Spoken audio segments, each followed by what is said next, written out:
and welcome to Witchy Shit and Manga Lit with Cartabus and Rawiayh. And we are going to talk about some heavy shit today, but I know not what it is.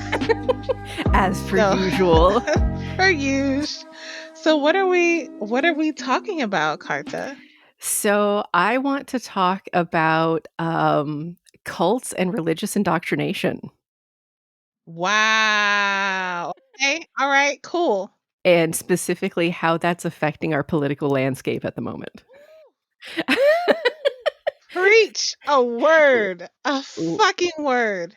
Like I Okay. said, pretty hefty topic for today. Mhm. So let's go ahead and start out with some light stuff and what we've been reading, watching, consuming this week. Okay. If you would like to go first.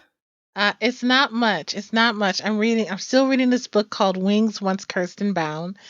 I love it. It's been really cool so far. It's about this um woman who puts on the shoes, the red shoes, from the legend, like the red shoes, and then they Mm-hmm. dance themselves to death.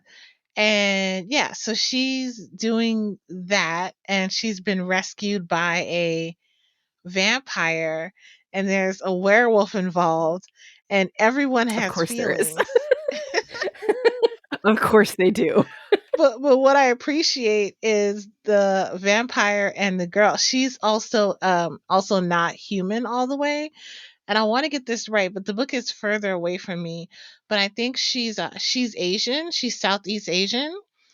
And she's descended from some kind of a bird-like creature. Mm-hmm. And yeah, so she's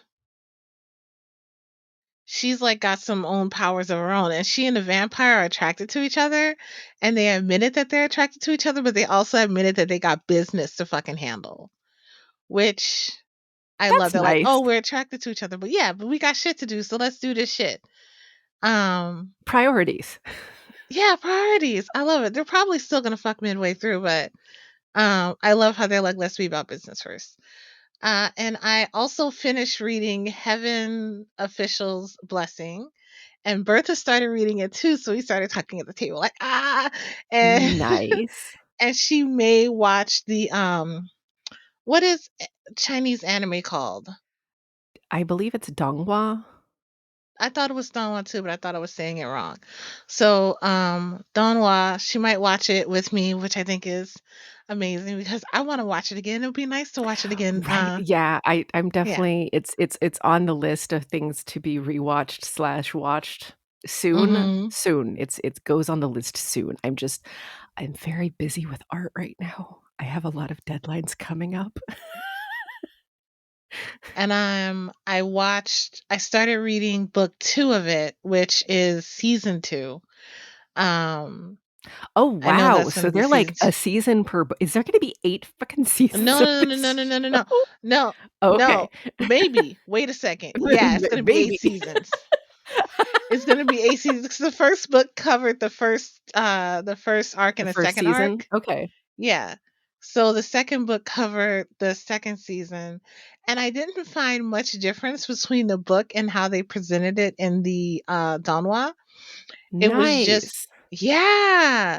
They changed some of the language to make it make more sense to a Mhm. Western audience, but it wasn't even that like off. It was really good.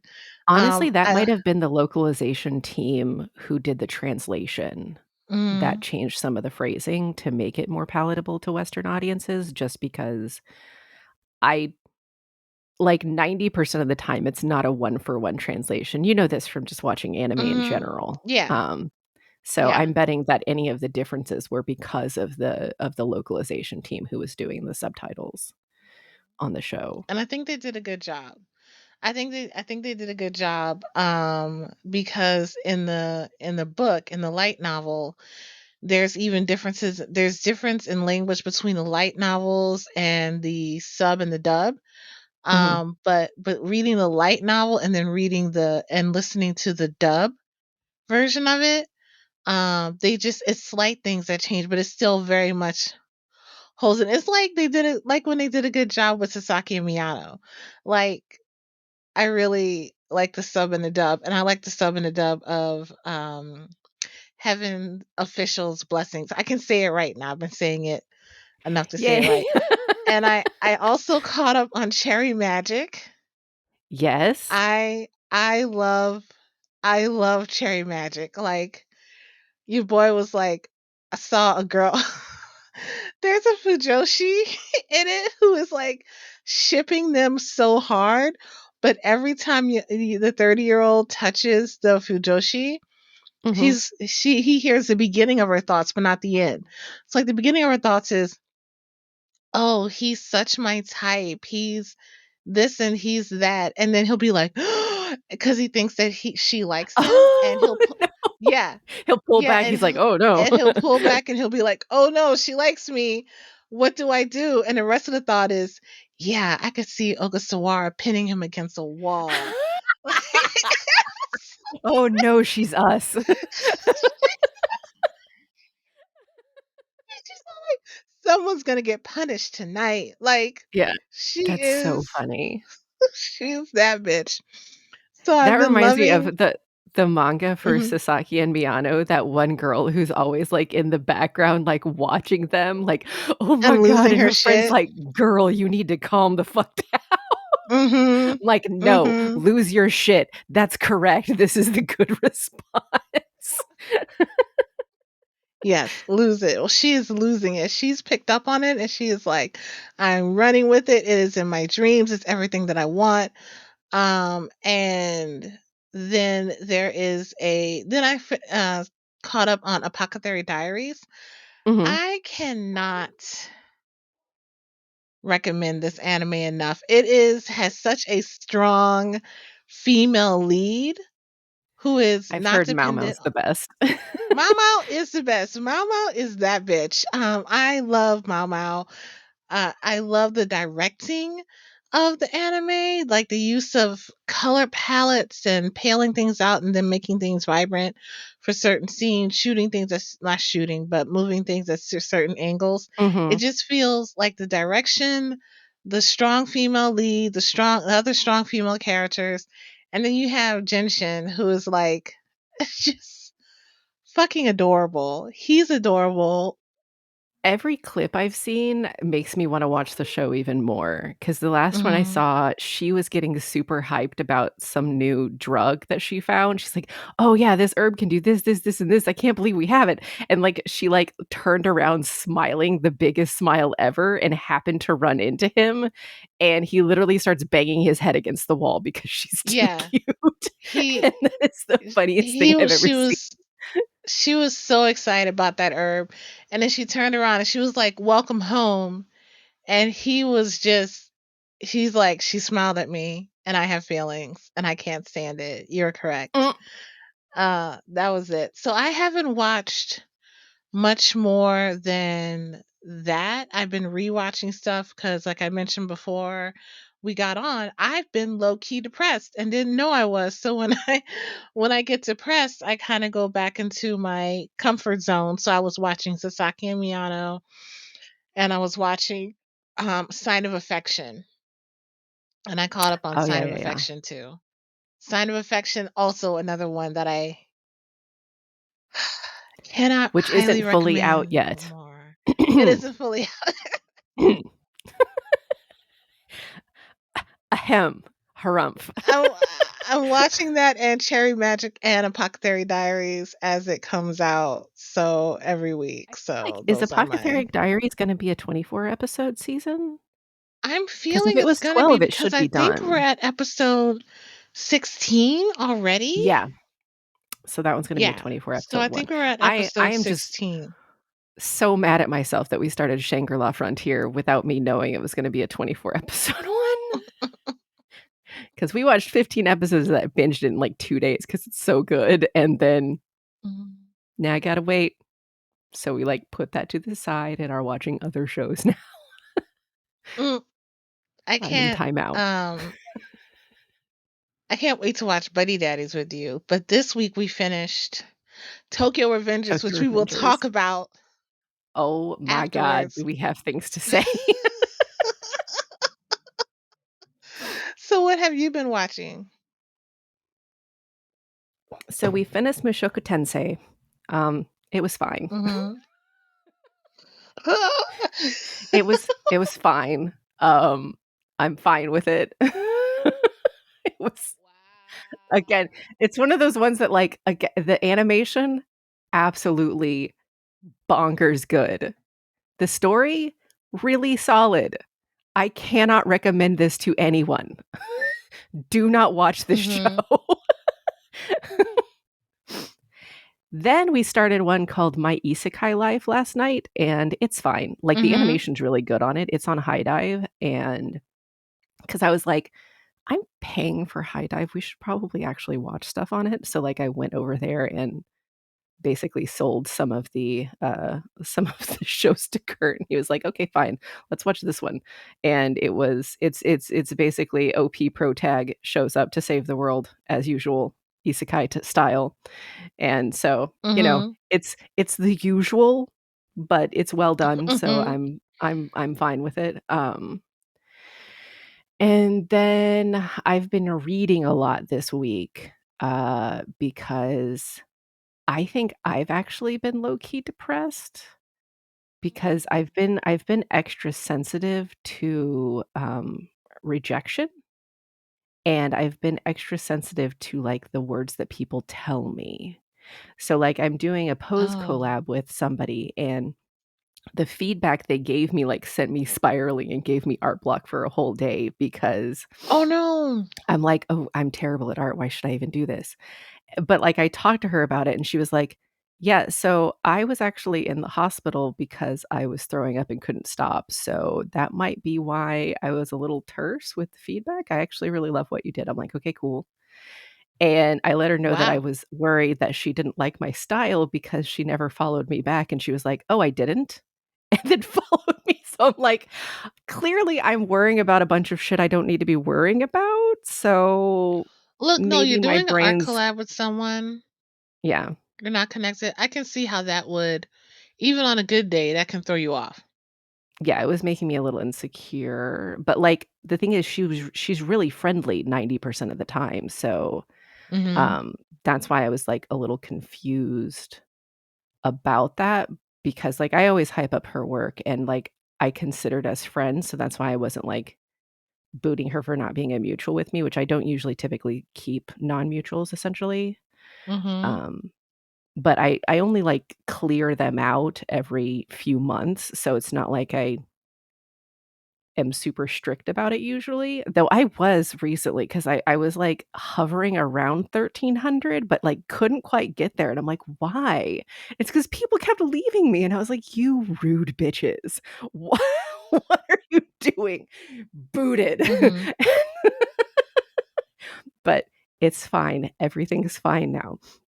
So after I talked to her, I, like, got over the art block and managed to crank out the colors and the final design for that Nanami piece, which, like, I low key regret doing because it's giving me all the feels while I'm making it.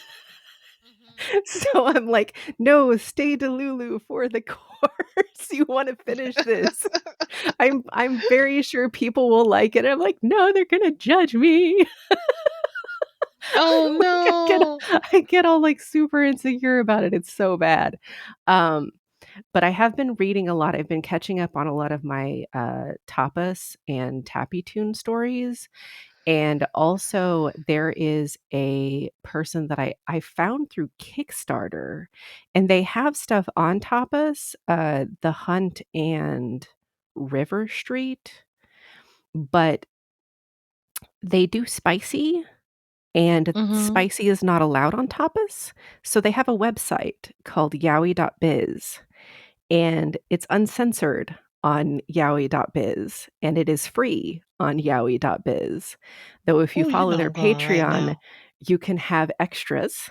So I got I got caught up on The Hunt, and I got caught up on River Street, and I read all 6 books worth of Aviole yesterday. Like, I binged the shit out of that one, it was so good, and that was, like, basically about bird people and this guy who ends up becoming a bird person because he was, like, half bird person, and, like, figuring out how to deal with his wings and falling in love with this other guy. It was really good. It was like super super cool. I liked it a lot. Very You're gonna much have to send me that recommend link. Miss Lucid's work. I will immediately. I will send you That that sounds link so that amazing. you can check her out. But yeah, so I always kickstart her stuff when it comes out too. Um That's but cool. yeah, other than that, I've just been doing a lot of art like it's my job basically because two I have two collabs due. So I finished one of those this week and I'm gonna finish the other one tonight. Eh, Mhm. I have 2 DTIYS's due before the 14th, and I wanna do pieces with a couple of my couples in, like, sketch style with sweaters. Because for some reason, I just wanna draw like, I'm obsessed with fabric folds right now. I don't know Mhm. why, but I'm just actually literally obsessed with fabric folds right now. I just wanna draw fabric folds and hands just grabbing fabric folds. Anyway. Anyway, so, like, I have plans for myself, and I need to get my shit together to do them because I don't want to not do the 2 DTIYS's that are due by the 14th and 1 due by the 15th. So I need to, like, crank out 3 pieces in 4 Mhm. days. I can do it, though. I'm good at things. Um I believe in you and also believe you need rest, so make sure that you rest, hydrate, and eat while you're doing this shit. Lies. Also, I discovered something about myself with tattoos, and Mhm. that is by day 5, I am absolutely convinced that they are infected every single time. Because I remember when I had Nanami, by day 5, my foot was swollen, like, there were parts that were really tender, there was still redness around it, and I'm, like, sitting here Googling, "How to tell if infected. Am I infected?" This time, day 5, my foot is swollen, there are pieces that are tender to the touch and redness all around. I'm like, Mhm. "Am I infected?" Day 6, totally fine. Every single time. Day 6, it's like it calms down completely. I'm like, "Mm, yeah, I Mhm. should trust the process more and maybe not have the memory of a goldfish when it comes to this, to be assuming shit about my stuff." Because, yeah, I think the only reason I didn't have that process with the Keroberos tattoo Mhm. is because Django bit through my hand before day 5, so my senses were Ah, yeah. occupied. So I didn't notice that I thought it was infected by day 5 because I was too busy worrying about a hole in my hand being infected on day 5. Yes. That was a thing that happened. But yeah, I other was than so that, worried about I've you. been good. I know. I still feel terrible because, again, Ron was on the phone with me when that happened. So imagine his level of worry hearing me Oh, hearing the dog growl and then me screaming. Yeah, it was not a good yeah. thing. Though the dog is super sensitive now because he got over enthused yesterday and tried to run between my legs because he does that. Warning, he will fully try to knock you over. I will try to contain him, but he is unhinged and loves people. So, like, he tried to run in between my legs and kicked the tattoo. So I was immediately like, "Ah!" Oh, Like no. pterodactyl noises. And he was like, "Oh no." And I'm like, no, it's not your fault. It's your fault, but it's not your fault. You didn't do it on purpose, baby. I'm not mad at you, but oh my God, did that hurt?" I can touch it lightly and it can touch things now. It's at that stage of healing, but like any sort of hard rubbing or Yeah. pressure or anything like that is still a no go for it because it's raw fucking skin. I'm raw dog in the air at this point, and I need it to get better. I'm keeping it moisturized so that it doesn't scab too badly. Like there's some light scabbing with it, which is normal, but you don't want it to like fully scab over because that's more of a chance of the ink getting disrupted and Yeah. causing issues later. But yeah, so Tokyo Revengers, I will say that for me, I have never been happier to see a child get run over by a truck in my life. Oh my god. It was so I enjoyed every second of that moment. And also I messaged you afterwards and I'm like, he kept killing a girl with a truck and then he got hit by a truck and that is Mhm. just amazing. And they didn't just Karma. draw him getting hit by karma. They Yeah. didn't just draw him getting hit by the truck. We saw the aftermath of him He was gnarled mangled and like in a truck. crying and like, no, I can't die. And Yeah. Takamichi's over here He's like, like, I can't ugh. die. I don't want to die. And I'm like, his death was more satisfying than Mojito to me. Like, Well, yeah, again, because Mahito's death is super unsatisfying. yeah, it was super satisfying. But this dude, Kiyosaki, what's his name? Kiyosaki? Kisaki, yeah. Kasaki. Kasaki. I'm just mad Hanma's not dead too. That long-necked bitch. I don't trust him to not come back later and cause some shit. Find some other guy to Well, follow. we don't know. There's more of the manga, isn't there? Yeah, there's at least 2 more arcs, and apparently they get significantly worse each arc. And I'm like, I don't understand How? how it can get worse. How does it get worse?" And meanwhile, like, every time I'm talking to Sarah now, she's like, "Well, I don't wanna spoil it for you, so I'm gonna wait till you read the manga, but there's things I want to say." And I'm like, "Fine, I'll read the fucking manga." Sarah. Sarah. I want you to know that there were certain parts while we were watching it, I was like, if this isn't satisfactory, Sarah. "We were flying to England. We were gonna hop Show up at across your that pond. door." Oh my god.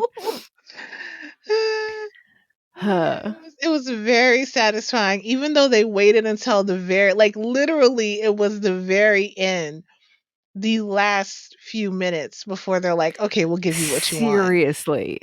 Literally the last 15 minutes of this season, we got everything just all at once. Like, the boys knew that wait when Hina told them the scream. The scream I had to suppress, being like, "Holy shit, they know now," and they believed her because I mean, the evidence was all there. They were Yeah. like, "Yeah, we were wondering why you were so crazy all the time. This makes And why you sense were now." going so fucking hard. Why you were Seriously. going so hard. Like how you were getting your ass kicked and keep getting up. You're like, no, because lives are literally on the line. Um, and yeah, Takamichi. Oh, and also I will say, like, they did some stuff with the animation on Takamichi to show his growth. Like, Mhm. I don't know if they like thinned out his face or something, or started animating him a little bit rougher, They made but his neck something longer. there. Oh, is that what happened? They That's did one of it, something. because you know how I am with long necks, and I was like, "He got the giraffe neck now." They they did that to him. Mhm. He's growing They made up. him look a little hard. They made him Yeah. look a little hard. My favorite moment was when he was like, "No, we're gonna go fight. We're Yeah. gonna go fight." And he's like, "And I'll go if I have to go by myself. I'll go." And they were protecting him. They're like, "You're our number one. We'll protect you." And they're like, "Takamichi can't lose." And even though he's getting his ass kicked, he has not. I mean, he gets his ass kicked, but he keeps standing up, and something keeps happening. I Yeah. just, I love his tenacity. I love it. It's inspiring. But I'd be feeling for him so hard because he just oh, and can we talk about not angry? Yeah, Yeah, angry? angry. Ah, I Oh love my angry. god. So apparently that's called his blue ogre mode, Mhm.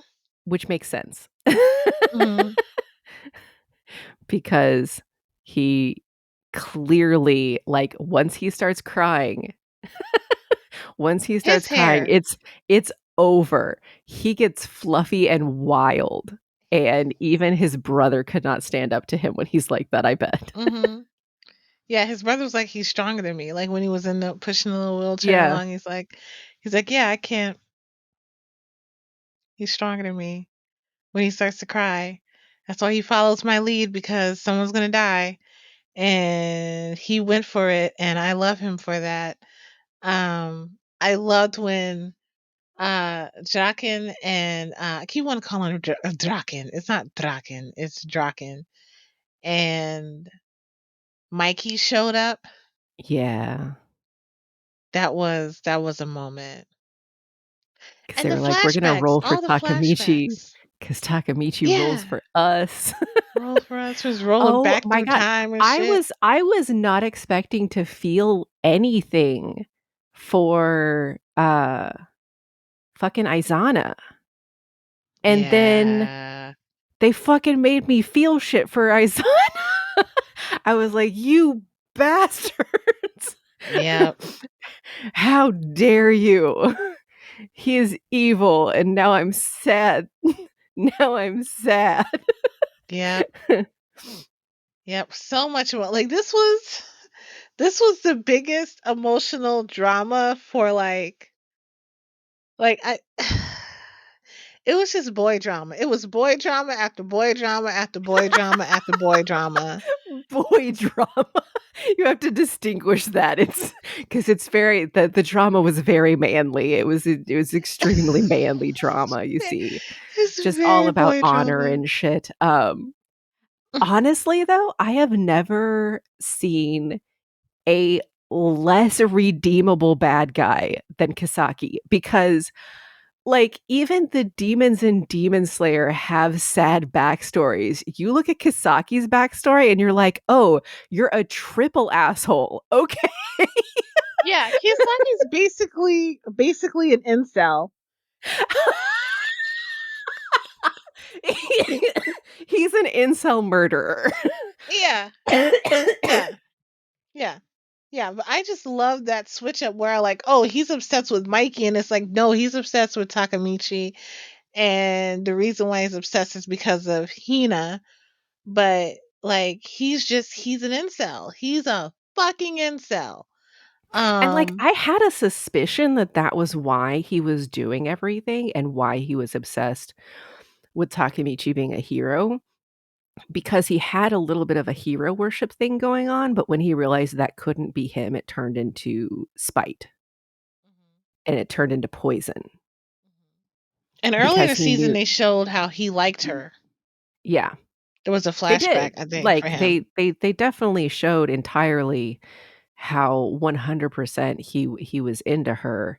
It just also showed kind of how Takamichi kept getting in the way by being a hero, because that's Mhm. Takamichi's thing, and Hina loves heroes, so he had 0% chance.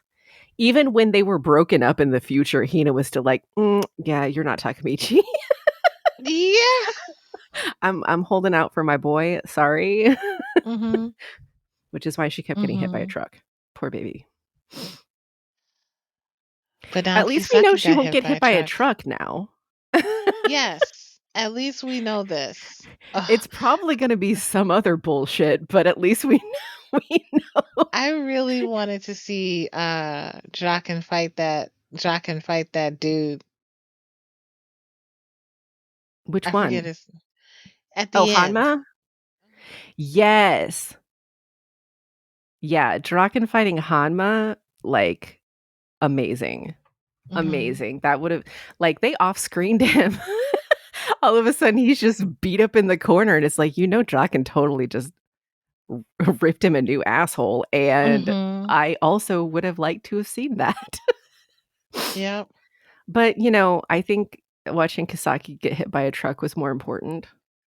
Yeah, I agree. I agree. It was more The thing Priorities. is, I know this was a conversation like this episode's running kind of long, so we can't have this fight. Like we got to show him getting hit by a truck, and make sure we spend enough time on his agony. Which agony it was. I'll read the manga, but I bet they off-screen him in the manga as well. Mm-mm. I'm betting that was just, like, the mode for that, because so far reading the manga versus the show, it's been pretty spot on, like pretty one for one, the way that they've been doing it. So I'm kind of eager to see what they've been editing other than the symbol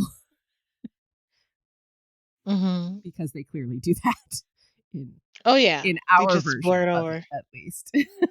There's just blurs everywhere every time they have a battle because everybody's Every wearing time they turn uniform and around, they've got fucking flags. just Ugh. blur. Though I want to see what was blurred out on the brothers' uniform because they had a blur on their neck and they weren't part of Toman. So I'm wondering what kind of symbol they had that they felt needed to be blurred out for us. Yeah. Hmm. Well, that's a little The internet search. You can Yeah, figure that right? out. You can go find out. Investigation. Mm-hmm. Yeah, But yeah, I like Tokyo Avenger. I like Tokyo Avenger gave me feels. Oh, back to JJK for just a second. I think it was rated like one of the top shows of the year. nice. Yeah, so that's kind of As it cool. should be. Worldwide. Yeah, worldwide. It was I'm like, "Oh, I was right. This is a cultural moment." It felt like a cultural moment. Um, oh, so good. And the clip you sent me today with that scene with Gojo Mhm. about to be trapped in that box saying, "My sixth side's telling me that you're Suguru and but I know Who in the my hell heart and are soul, you? who the hell are you?" And it was Google. It was like your Yeah. Google assistant, like your not your Every Google time you actually when try to you log log in in from the somewhere terminal. else. Yeah. It's so true. It was perfect. Also, I love the English voice actor for Gojo. I Kaiji can kind Tang of is skip. amazing.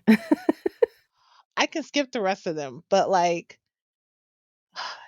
I just wanna he watch was that fight so scene good. with him climbing on top of Hanami Mhm. because that "So this is where you're weak, huh?" Like, Mhm. the way he says it, good lord. So good, so good.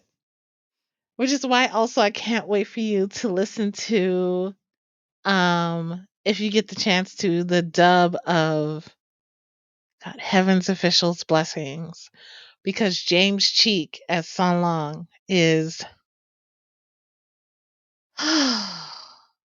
I dream about it. I dream about it. I just want that voice to clothe me, to blanket me. I want to create Cartier out of his voice. Like it's so mm. Okay, but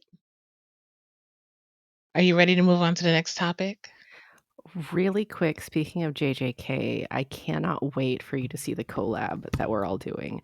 I know you've seen my piece with Nanami, but everybody else is doing such a good job. It's gonna be so fun. I'm just Like it's gonna gonna be cry. so good. There's a I'm lot gonna of cry. Sato I'm ready to cry. Sugu. There's there's a lot of Yuji Nobara.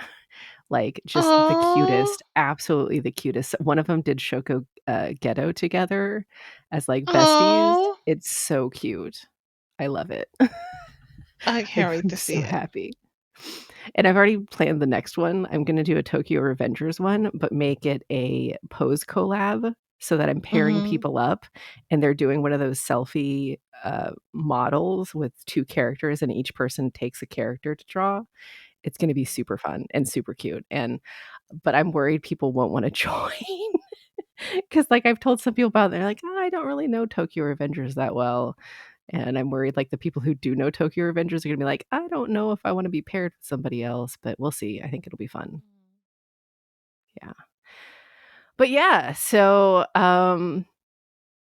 last night I was talking to Ron about cults, and that got me to thinking because I also saw something the other day, where someone was saying that most of the extreme ideas currently in Israel are by the young people because they have Mhm. been systematically brainwashed to think Yeah. any sort of aggression is self-defense.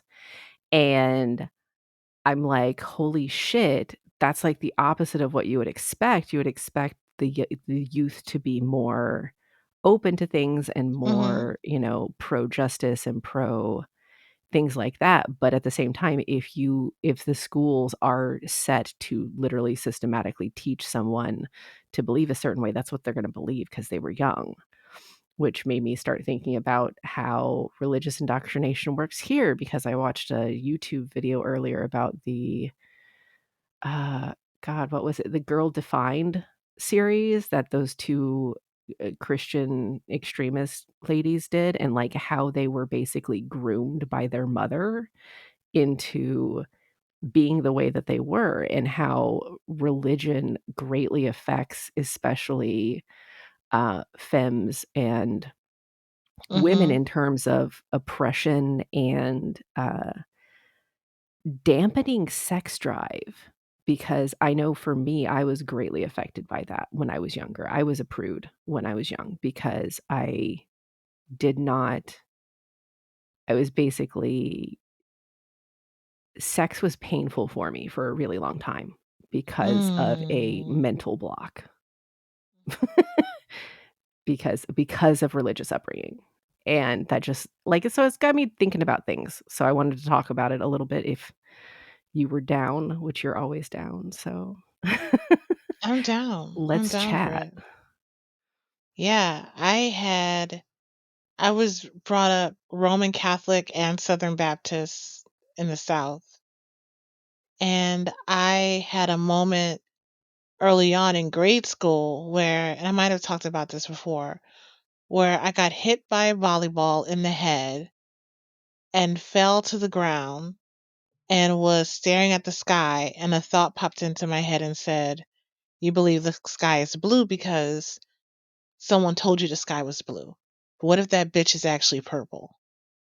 And I was like, damn, what have I believed because I've been told? And if it Yeah. wasn't for that thought, breaking away from the church would have been harder. But even though I broke away from the church by the time I was, I want to say 17, I completely like tried to break away from the church and then I came That back to the was church. I was gonna say that was around the same time. For me, it was, I think I was 15.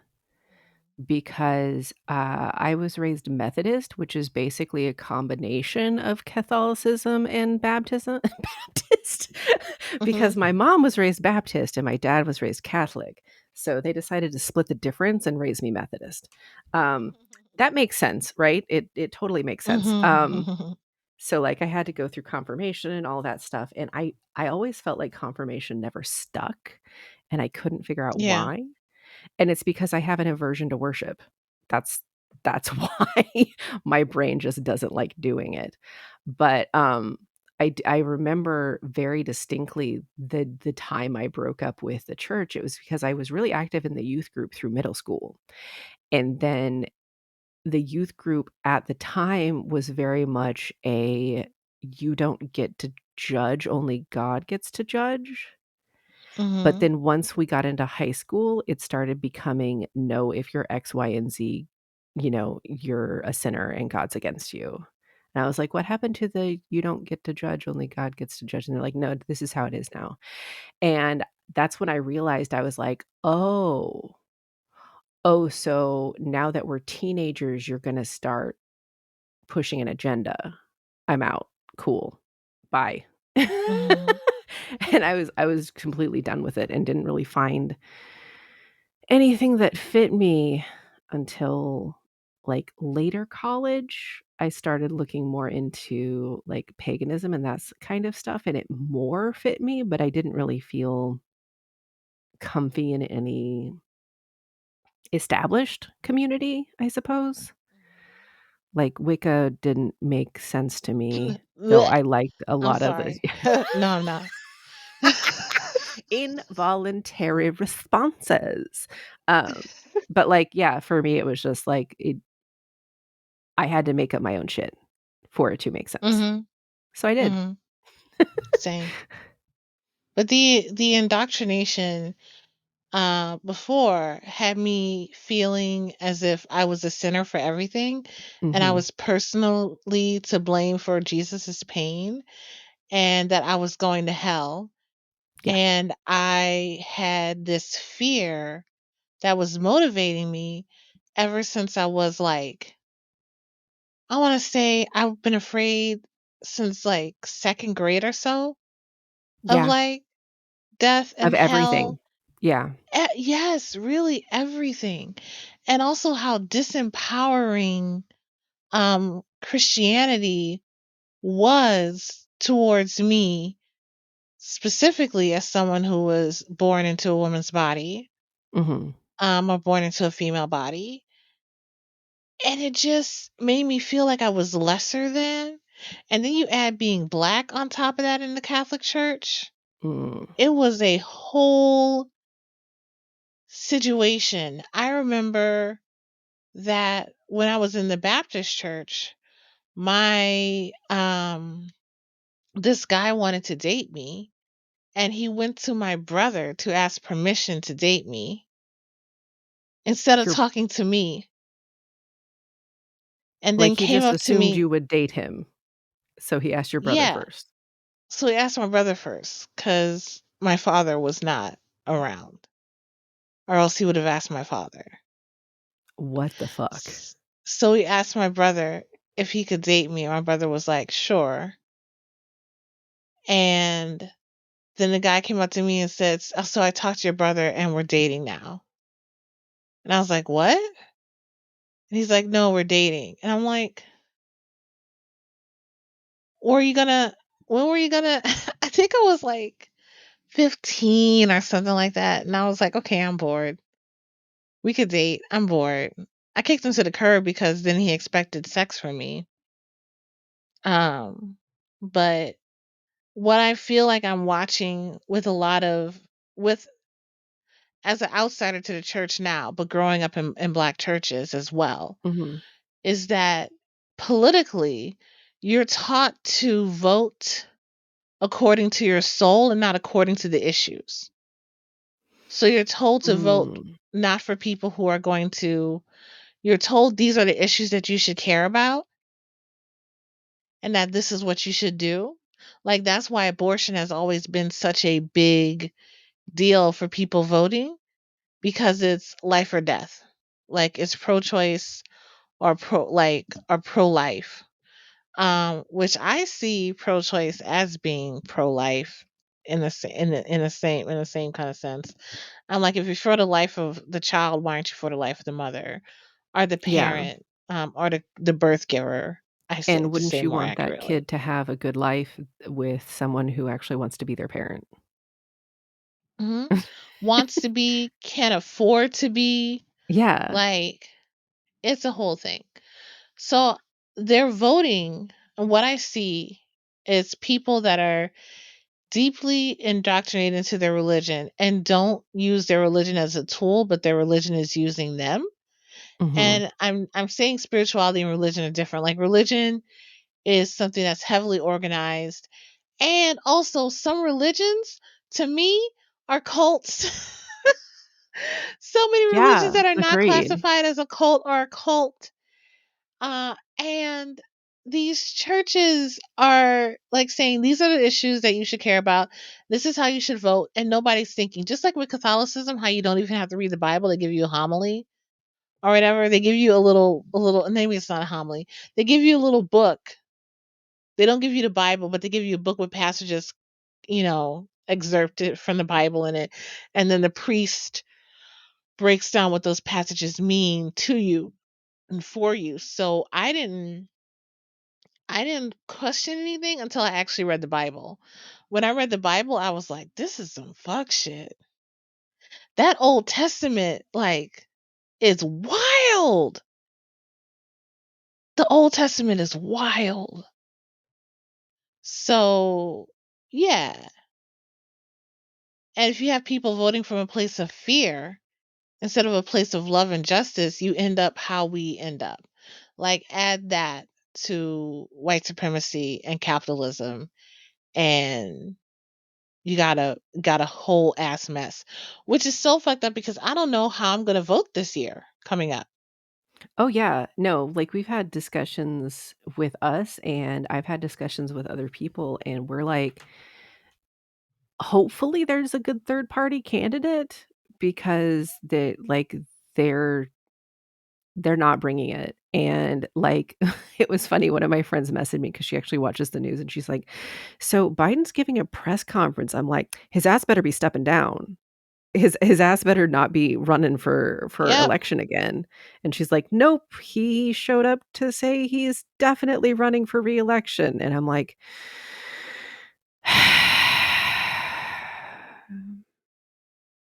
"Why? We hate you. Please go away." Because, like, I mean, what kind of a choice are we're basically been given, here's this corporate shill who's super old and abetted genocide versus Yep. an absolutely unhinged Nazi. Like, which do you Yep. want? Neither, thank you. Neither. Can I choose neither?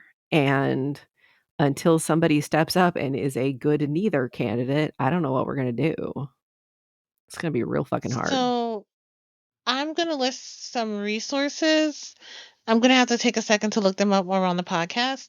But supposedly we have a socialist party in this country, which I did not know about. Yeah, of course we do, but they just never get a platform because not enough people are voting for them. It's time for us to give them bitches a platform. It's been time for us to give them bitches a platform. So look up voting socialist because it's not a dirty word at all.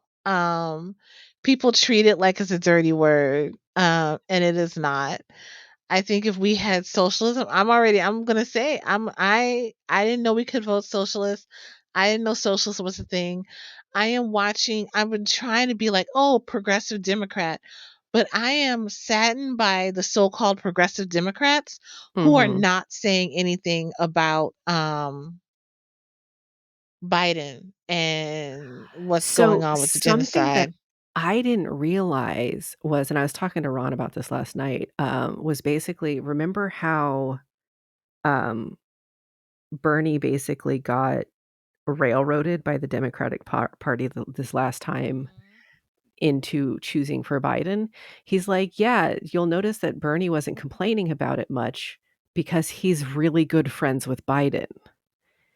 And I'm like, "Oh, oh no, I didn't realize that." So, like, people that we would assume aren't part of the establishment still have connections in the establishment if they've been in Washington long enough.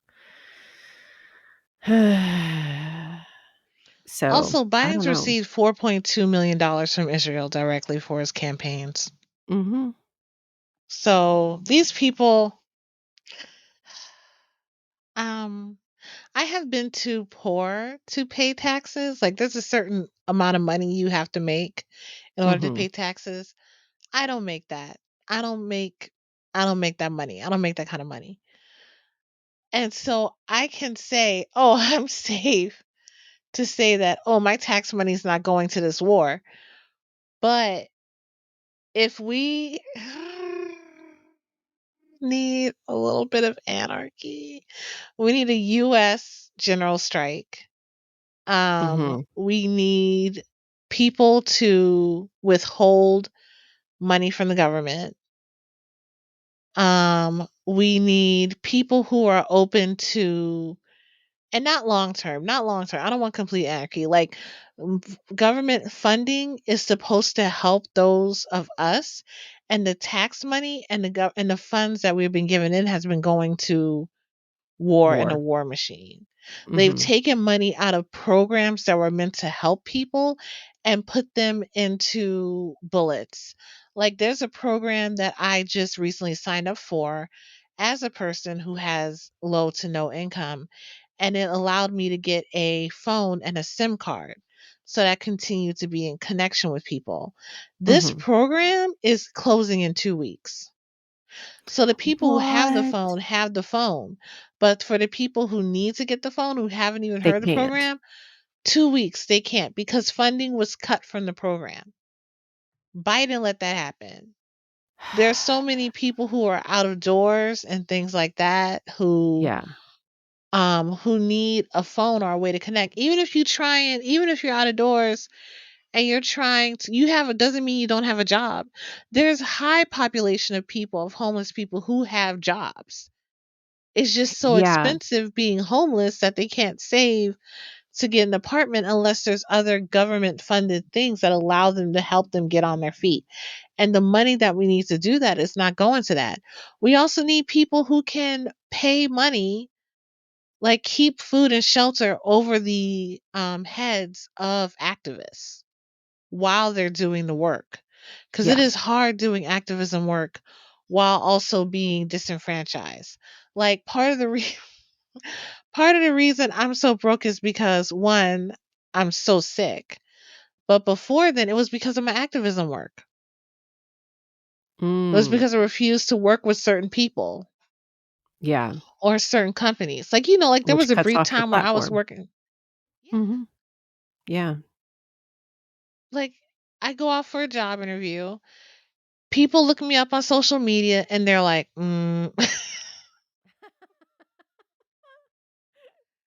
not too sure. Not too sure about this one.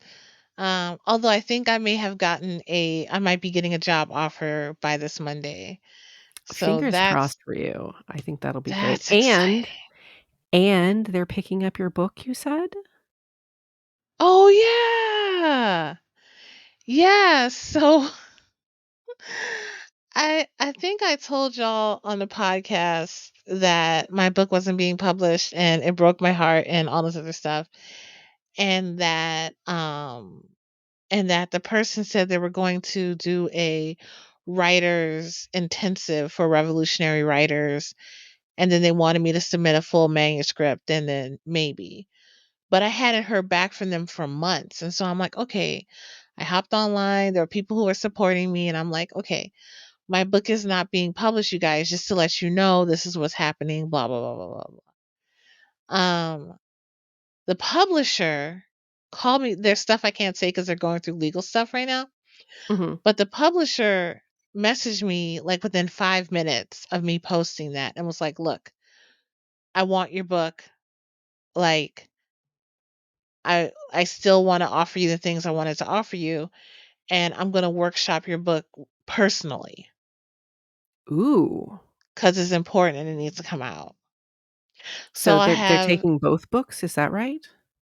Oh, I don't know which they're I want to work on Mammy is Dead, which is the Yeah, demamification yeah. of my but the second book is all of my workshops. So if they take one book, there's a high chance they'll take the other. But she's like, "Yeah, I want this." And part of me was like, "We've been trying to get in contact for a while now. I've been trying to get in contact with you." Also to see how you're fucking doing because they're powerful activists and they've been Mhm. deeply impacted by what's happening and trying to educate themselves and all this other stuff. And the other part of me was like, yeah, I hadn't heard from you in months. Like, what was I supposed to think? And all these people were supporting me, and I could not say like what was going on. So there's some. I'm excited, but at the same time, I'm cautious, and I'm also worried about my own capacity to actually follow through with the rest of this because I had so much trouble finishing the book before. And I'm like, I was very sick while writing it. Like there were times where I could barely sit up. Mhm. Yeah. So, but I'm scared. I'm scared of the process. I'm scared to re-enter the process because of how brutal it was. I'm terrified. And also I think this is important. Mhm. And I'm fighting all these negative stories that were handed down to me through my mother. So not only am I trying to finish writing this book, but I'm fighting all my demons while trying to finish this book. Well, I think a lot of your demons might be deeply entwined with the topic.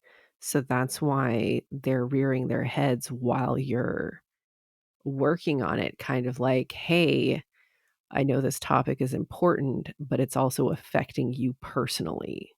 Mm, So perhaps while working through the book, you can inadvertently tackle, which is going to be harder, obviously. But I know how hard it was for you to write what you got written for it, which is why one of the reasons we started the creative time was to make sure that you had concentration time to actually get stuff done. Mhm. Um, for both of us, it's been really beneficial so far. Yes. But yeah, I'm both happy for you, and I know that this is gonna be difficult, but I also know you can do it. So, Thank you. I believe in you. Thank you. Yeah, it's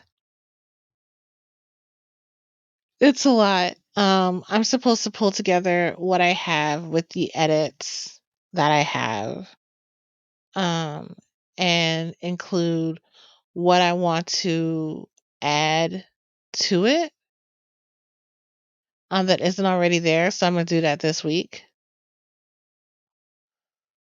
It's like if you ever had a memory box that had good and not so good memories, and you have it on a shelf, and then someone says, "Oh, I need a picture from a certain time," and you're like, "Oh, I know I have that picture in that box." So you pull the box off the shelf, and you have to go through the fucking box to find a picture, but you're like cringing because everything sucks in that Yeah. box.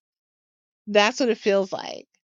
Go pick up the thing that caused you so much emotional trauma and distress in the whole process and then got rejected. Brush it the fuck off and hand it in with a ribbon tied on it. And I'm like, bitch, what?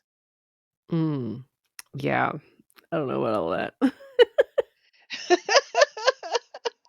I would have trouble. I think I can't even go through the boxes that are in this room behind me. So I I will be an emotional crutch for you if you need it. You can Thank you you. can cry to me. I think though it's good that we're talking about this because I think it's deeply entwined with what we were talking about earlier because a lot of religious indoctrination is rooted in racism and sexism. And because of Mhm. that, a lot of the things that we were taught when we were younger and having to unlearn that and working through the trauma of that is difficult. You have to do the work, and having a guidebook for how to do that work is gonna be extremely beneficial for everybody, I think. Mm. I do talk about the church a little bit. I want to add more pieces in about the church and indoctrination through the church. And how it's really just set up women and femmes to be disempowered, uh, to feel like they need the validation and protection of a man or someone who's masked. Mhm.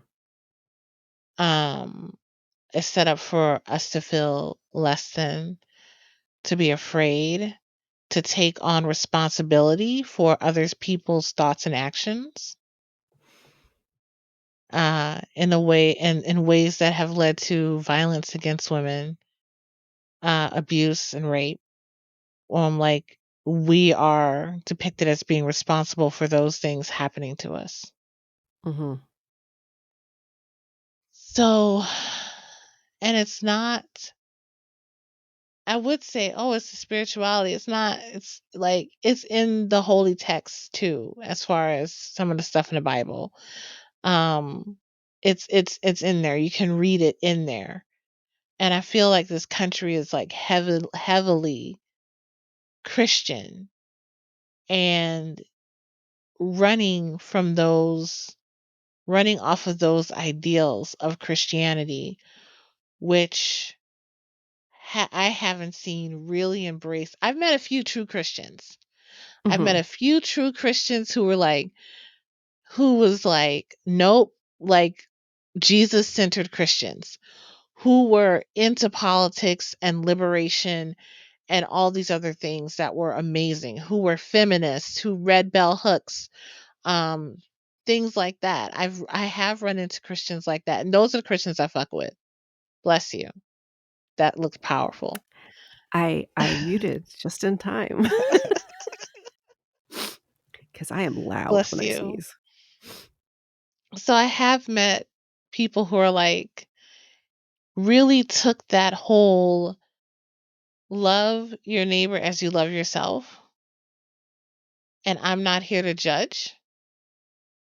Only God can judge. I have met some Mhm. Christians who have taken those things to heart, but I've met a whole lot who haven't. I Yeah. met a whole lot who haven't. I once told a Jehovah Witness that comes to the door, so they come quite often. They've been coming less though. But I told them like, y'all, your fear is allowing you to disrespect me. Told you not to come by this house. Yeah, that's a good point. Mhm. Cuz you're coming over here because you want to save your own soul, not Yeah. necessarily mine. Y'all have a finite number of people who go to heaven. And y'all just started allowing really black people to go to heaven. So like, I don't I don't I don't get it. But I told you not to come. You keep disrespecting me, keep disrespecting my boundaries, you keep disrespecting this house. And it's because of your fear. I need you to stop. Yeah, that makes sense.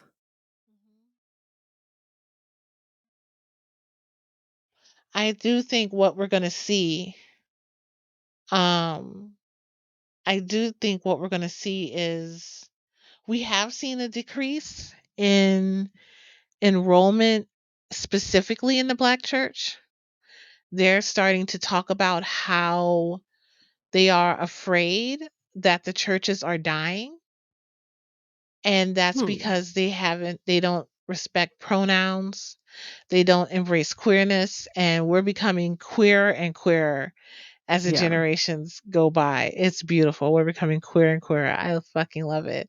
same. But they're not embracing that. So they don't feel respected. So they're not going to show up to a place that's going to make them feel bad. And I think that's one of the fundamental differences in some of these younger generations or the generations below us is Mhm. some of them are like, we don't give a fuck, disrespectfully, about about what Full you feel you disrespect. need to be full disrespect for your lack of respect for us and trying to make us uncomfortable and tell us that we're going to hell and we're not viable people. Mhm. Um and so they've been leaving the church or not even showing up at church because there's nothing for them there. Mhm. And so I Yeah. think the youth, I think the with what's going on right now, I think people are so polarized by what's going on, but and I can see them not doing the whole vote blue no matter who. Like Yeah, I can see them this doing that too. mhm. The church wants us to vote blue no matter who. Mhm. Like the Baptist church wants us to vote blue no matter who. But that shit's I don't think I am not gonna I can't see myself voting for Biden. I will not definitely not be voting Republican.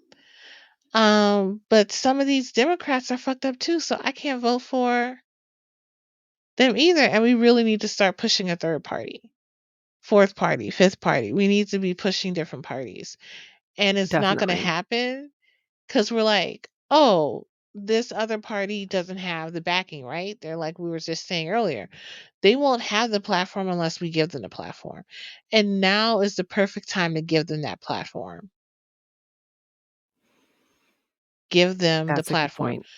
I'm seeing a lot of influencers and youth just going and activists that are really saying we're not voting for Biden. We're not voting we're not going to use our vote to empower someone who is making a genocide possible. Mhm. Yeah. Um but yeah, and now Biden's like, "Oh, reproductive laws and how they were like, dude, now now you want to talk about rights for women and femmes, Well, like, I um, even heard that he and asked the people with media to stop vaginas."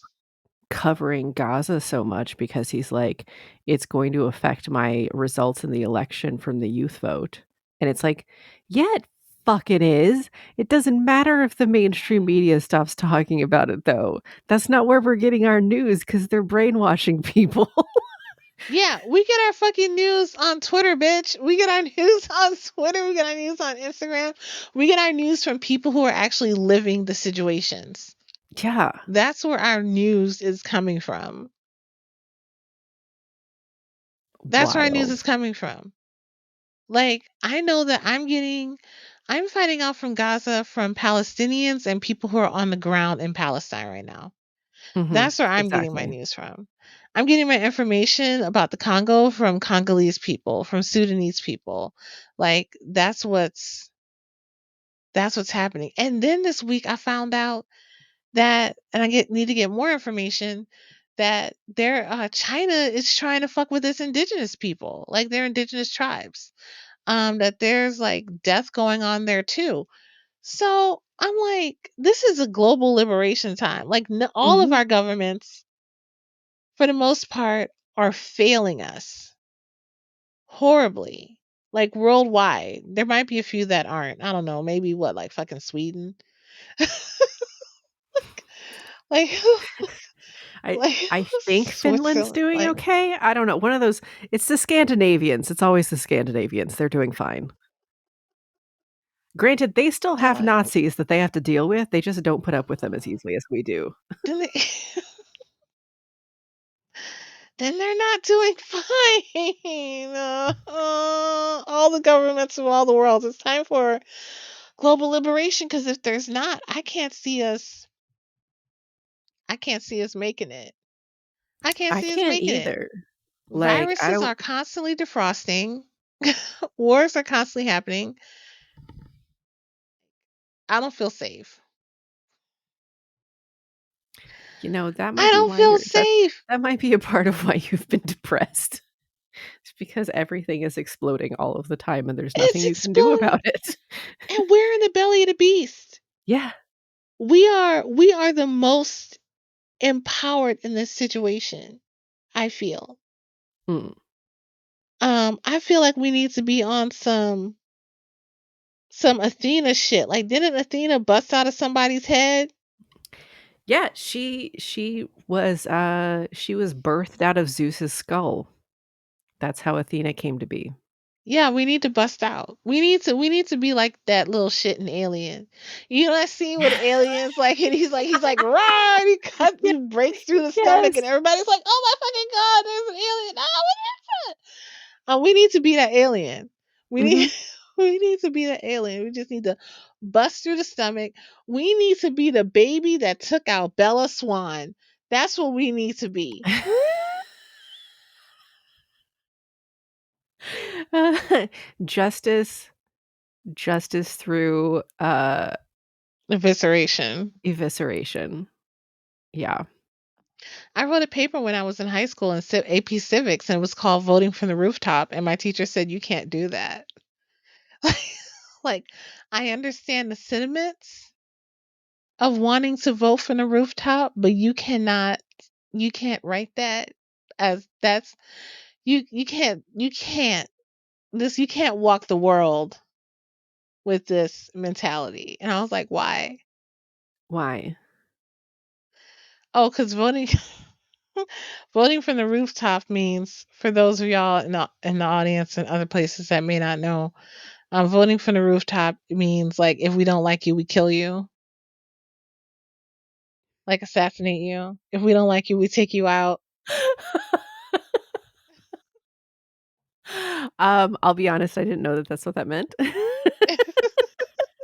I thought it meant, like, shouting from the roof as to what you No, actually feel. no, it You're like, means "No, it snipers." It means means snipers. snipers.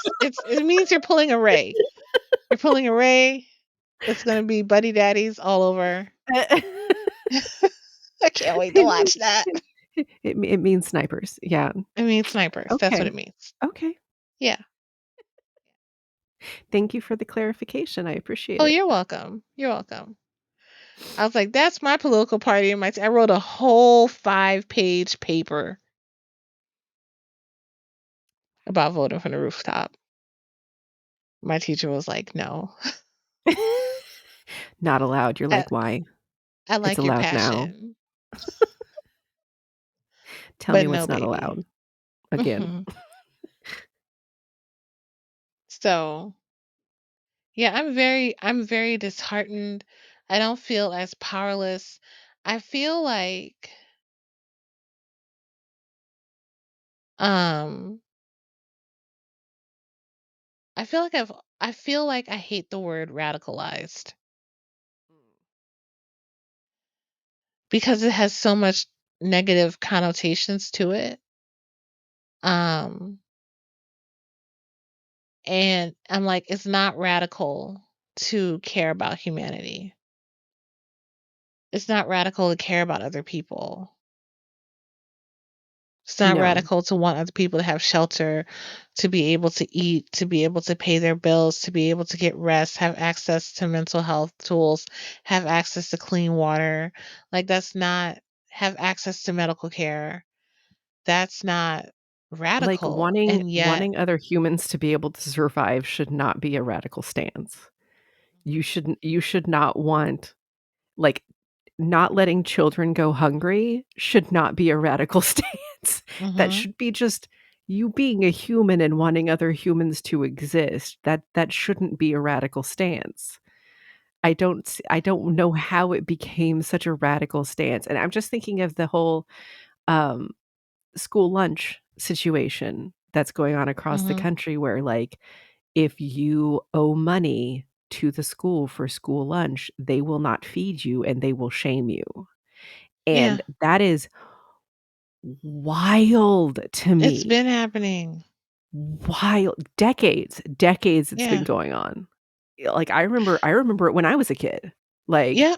eh, it's wild to me that that's a thing Yeah. that people are fine with. But guess what? When the pandemic happened in places like Korea, when the pandemic was happening and kids had to be home from school, they brought lunches to the fucking kids. That's how much they care. There was Mhm. a program set up to bring breakfast and lunch to the kids.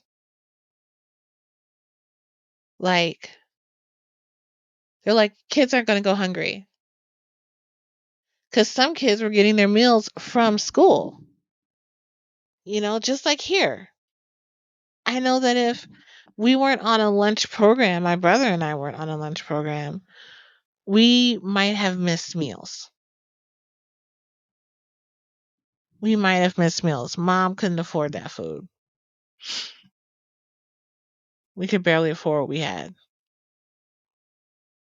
Like, my parents were So, struggling in the '80s a little bit, so I know that I had to do their free breakfast at school for a little bit because of that. mm, And the fact that they like, th the fact that they shame poverty instead of trying to help poverty tells you everything you need to know about our country, essentially. Because being poor is shameful and being rich is something to strive for. That is how they have raised people instead of it just being like some people have more money than others and that's something that's happening. It's if you don't have enough money, you're not working hard enough. Not, hey, look at the economy and the fact that we have gone from minimum wage being able to buy an apartment for half of your wage to being well above double minimum wage, not being able to afford an apartment mhm, because of how expensive everything is right now. yeah. They haven't just shamed, they've criminalized it. They've Mhm. criminalized being poor. Like, now, if you're houseless and on the street, the police can arrest you. And they're trying to do bills like that all over the country. And one of the Mhm. things is like, okay, so you have this thing in this country about being rich and being poor, and then they're also blocking off routes to come out of a poverty situation. So, education, school, oh, I take that back. Even people with multiple degrees now can't even get minimum wage jobs. Yeah, they're saying you're too qualified, but if they try to get, the thing is what they're doing now is they're keeping people underemployed because they wanna have their unemployment stats looking good. Right now, unemployment stats look great, but it's because like over half the country is what's considered underemployed, which means they're working, but they are not making enough to pay the bills. So because they are I because they was are wondering actually about that. listed as having a job, they don't count as unemployed, but they are underemployed because the job that they have is not enough. Either they're working part-time, they're working a minimum wage job, or they are working in the gig economy, which still counts as a job, even though it's not really a job in terms of Mhm. it's not steady income and it's not essentially guaranteed income Mhm. because when you're working gig economy, you have to go with supply and demand. So on the one hand, like I feel bad for using DoorDash to do things, but on the other hand, there are a ton of people in my area I know who depend on DoorDash for their income. You know what I mean?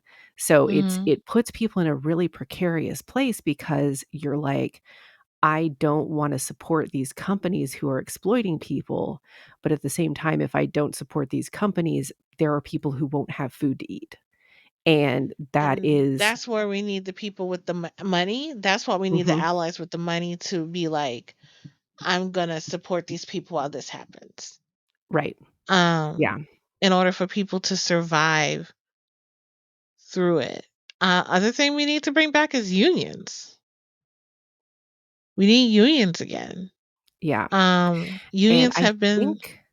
I think the strike against Starbucks has been doing a ton of good in that area Mhm. because the reason why the boycott against Starbucks started was because basically the Starbucks union put out a pro-Palestine piece and Starbucks retaliated.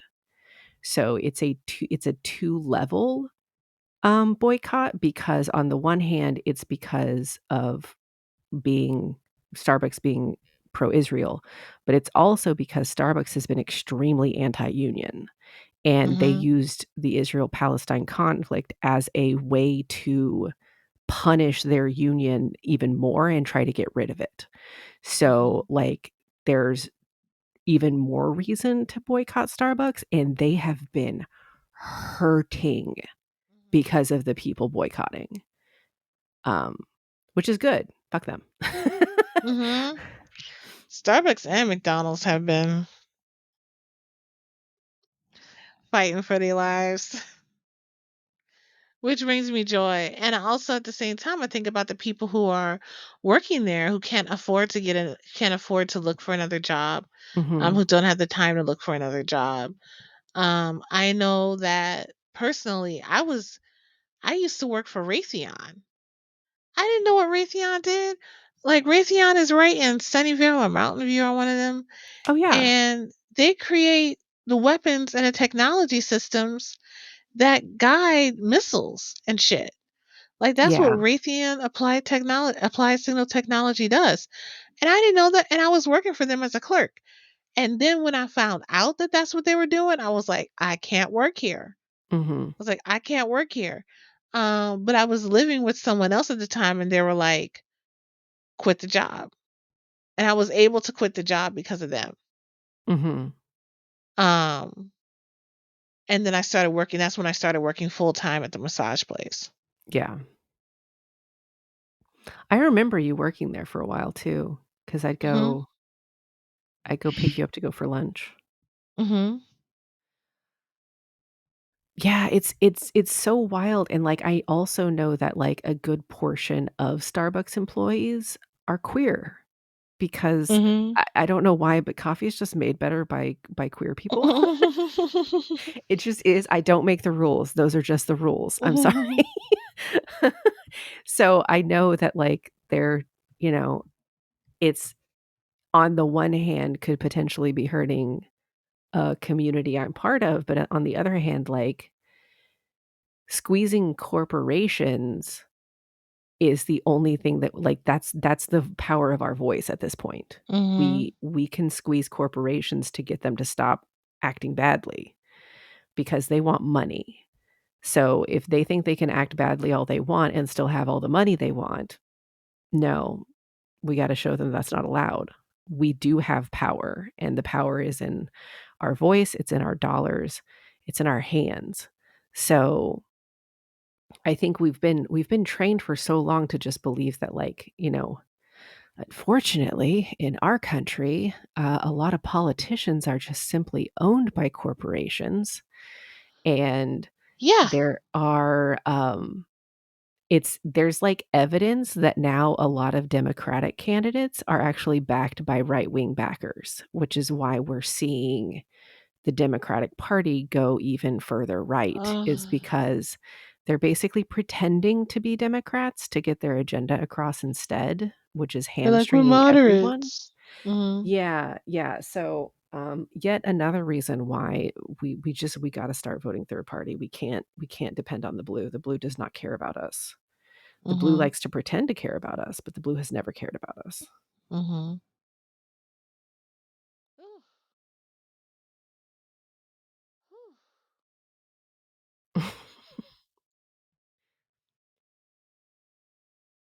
Man, So, we're I'm also having this sorry. conversation while I'm high.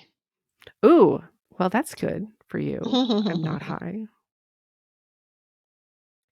Yeah. I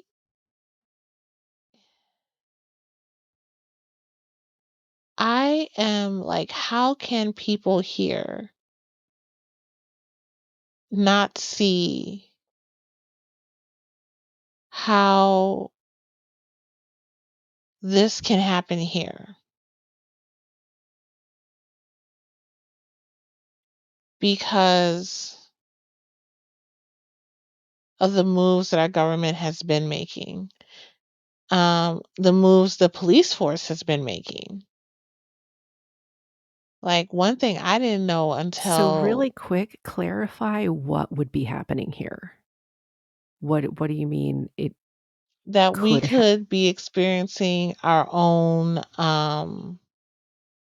heightened assault on marginalized peoples, murder of marginalized Yeah, peoples, yeah. and that they will make any excuse for it too. Mhm. I didn't know until recently that our oh, and how it's already happening. I'm acting like it's not happening.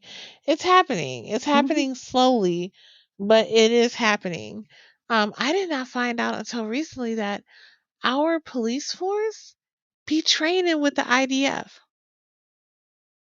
Oh, yeah. I did not know that. Like Yeah. Cop City, Mhm. when they finally build Cop City, trying to build, may they never build Cop Oh, City. no, there's already Cop City. There's actually, I think, 3 established Cop Cities currently, um, Oh shit! and they're building more. So, yeah, Cop City's a thing. I'm Yeah. so mad. Yeah, same. I am so mad. And people come over here and think, oh, it's land of the free. And then they get here and they're like, it is fucked. And then you have some, ugh, like what's her name is first generation, but she's fucked up too. Nikki Haley. She's first generation. And she's fucking awful.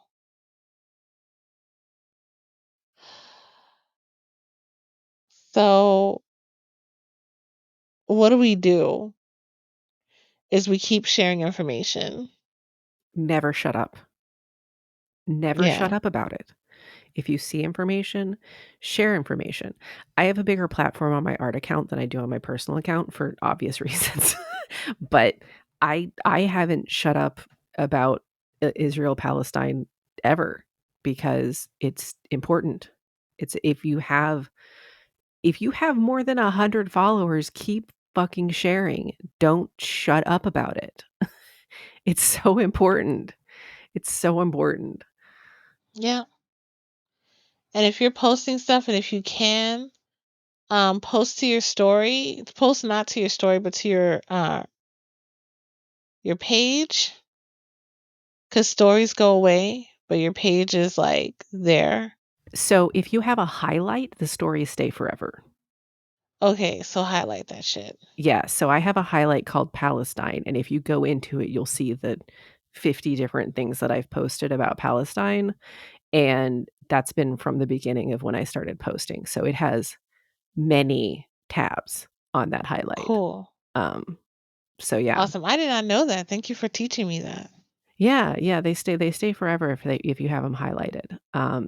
They don't show up in your circle bubble, but, like, they'll show underneath your thing in your page. Like, if you go to my page, you'll see that I have, like, 4 or 5 highlights listed, Mhm. and, yeah, Palestine's one of them, and I have something like let me open that one up. I have a lot of tabs. They're, like, really teensy because there's so many tabs open for it.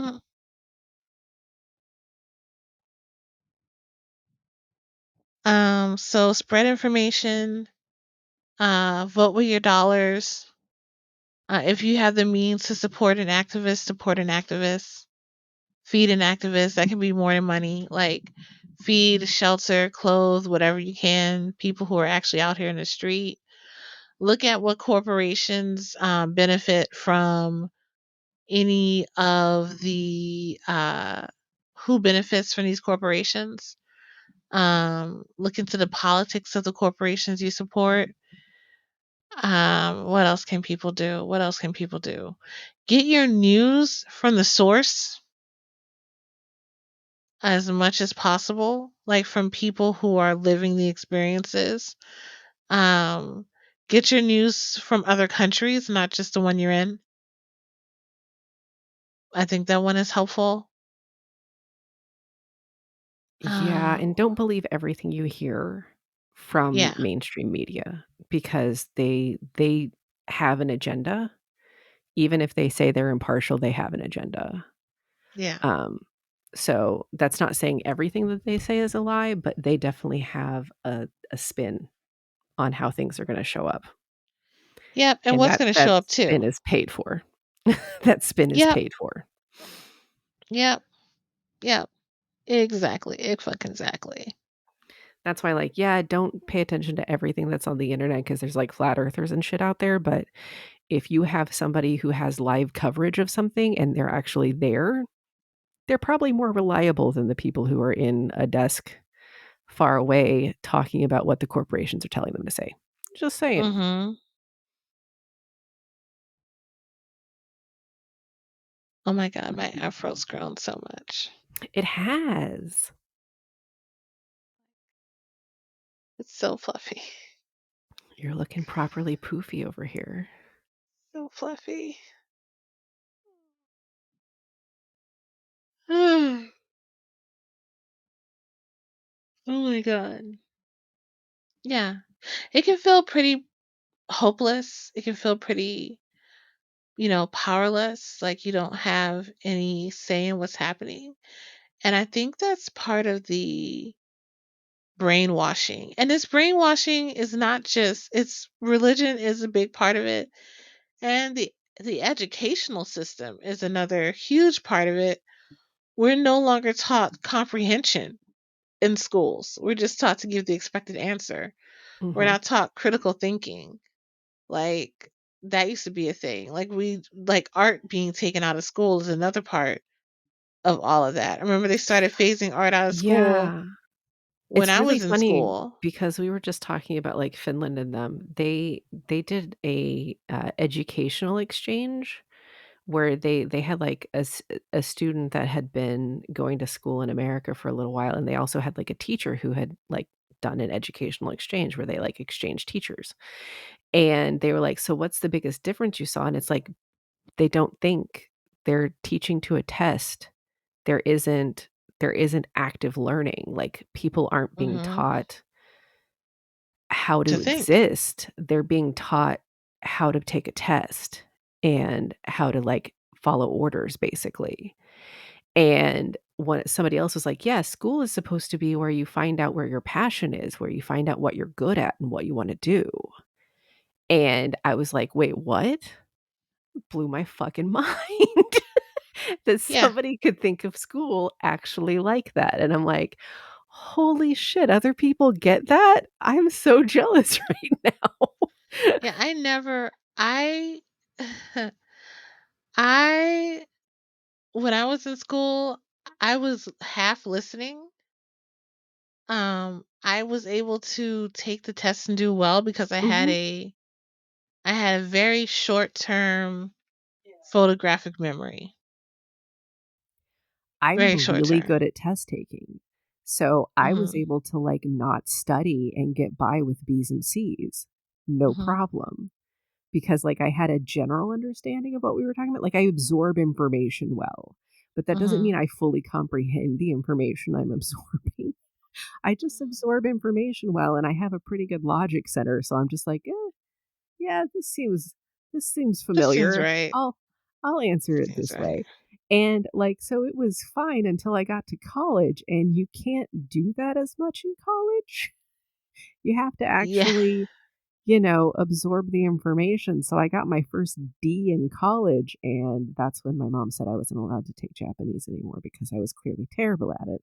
And I'm like, well, Wait, or you took Japanese in college too? I was in class with Ron taking Japanese in college. Yeah, yeah, he actually went through all the courses. So he knows Japanese. What? I didn't know Ron knew Japanese. Jesus. Yeah, he kept taking the courses when I wasn't allowed to because my mom said that I was bad at it, so I had to quit. No. If you get a D at something and you like it, you swing until you hit. You just if Yeah, you want to, that should have been a choice for you. it wasn't allowed for me. Man, I'm on Duolingo's ass right now. I just finished an 8-day streak. Ooh, Um, good for I you. stopped learning Klingon. I'm back to learning Japanese. After I finish Japanese, I will go back and do Klingon. That's the I goal. I have both Duolingo and Rosetta Stone, Me too. and I am not learning on either of them. I thought I'd get that double immersion by like learning on Doing Rosetta both. Stone. Yeah. Yeah, doing both too. But Rosetta was like give you full sentences and they're like, this is what it is. I'm like, you need to slow down, bitch.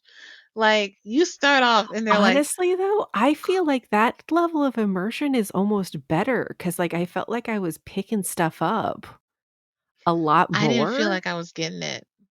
Like, the thing is, I guess maybe it's also because I just watched too much goddamn anime, but, because like, talking about the kitchen and cooking in the kitchen, that's where Byorti come from, and I'm like, Mhm. "Oh, like Yotsuro Byorti, it just means, like, diner, like kitchen, like regular."